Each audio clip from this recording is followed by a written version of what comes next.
Welcome to the deep dive. Today, we're taking a look, maybe a deeper look at Apple Inc. We want to get past the shiny hardware. Right. Our goal here is to quickly map out the core structure of their global ecosystem, figure out what makes them tick beyond just making gadgets. Yeah, it's easy to just focus on the products people know. The iPhone, obviously. Mm-hmm. The Mac computers, the iPads. Mm. And then there's that whole wearables, home, and accessories bucket. It's your AirPods, Apple Watch, Apple TV, HomePod, Beats.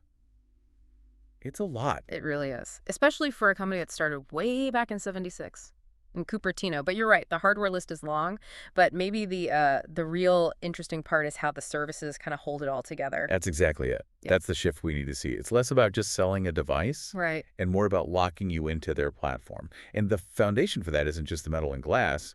It's the digital stuff behind it. Yeah. Apple Care, their cloud services. It keeps you connected, tethered really to their whole way of operating. Precisely. And the absolute powerhouse driving that connection is the App Store. Ah, okay. I mean, that's the main gateway, right? It's where you go to find and download pretty much everything: digital books, music, video, games, podcasts. It's a very controlled distribution channel. And that control, that's where a lot of the money comes from, I assume. Definitely. Big time. Okay, wait. So the App Store is the front door, but how does that spin off into other big revenue streams? Like I know the sources mentioned advertising and these third-party licensing deals. What does that actually look like for Apple? That's a really good question, and it's key to understanding their model. It means they make money from the platform itself, not just on it.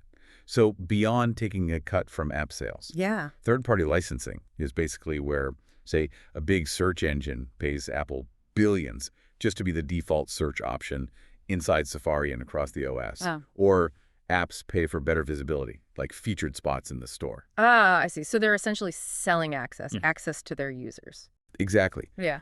Access to a massive Yeah. and very engaged user base. Mm. And that kind of user lock-in, that makes their next move possible, which I find fascinating, this whole matrix of subscription services. Right. That's where it gets really complex, doesn't it? It's not just one subscription. They've built out these like specialized services for different parts of your life. It's quite a strategy. Yeah. They've got Apple Arcade, that's for gaming. Then, boom, Apple Fitness Plus for your health and wellness. Mm-hmm. And they were already huge in media, obviously, with Apple Music, curated stuff, radio on demand, plus Apple News, plus now Apple TV Plus with all their original shows and movies. And it doesn't even stop there. They're deep into finance now, too. Apple Pay, Yeah. the cashless payment thing, Yep. and the Apple Card, their own credit card. That's a pretty major move into finance alongside, licensing out their own patents and tech. So if you kind of step back and look at the whole picture, you realize just how many different types of customers they're actually serving now. It's not just regular consumers anymore. Okay, like who else? Well, small and medium businesses, for sure. The education sector, schools, universities, Mm-hmm. big enterprise companies, even government agencies. Wow, okay. That brings up a practical point, though. How do you actually sell to such different groups? I mean, selling to a consumer versus a government department, that's got to be different, right? How do they manage distribution? Yeah, it requires a pretty complex setup. They have their own retail stores and the online store, obviously. But for those big corporate or government deals, they use a direct sales force. Then for reaching most consumers, they lean heavily on partnerships. Think mobile carriers, wholesalers, big box retailers, other resellers all over the world, plus the App Store for software. Mm. Naturally, it's really a multi-pronged approach. So wrapping this up, the big takeaway seems to be this incredible vertical integration. You have a company born from hardware back in 1976 Right. that now runs financial services, manages complex global distribution, licenses its own IP, and sells across basically every market segment imaginable, all at the same time.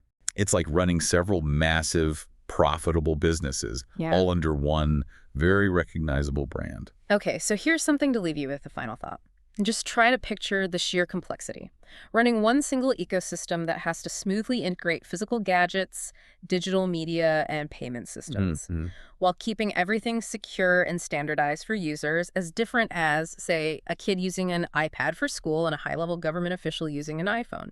Maintaining that consistency across the board, that delicate balance might just be the core of their whole operation.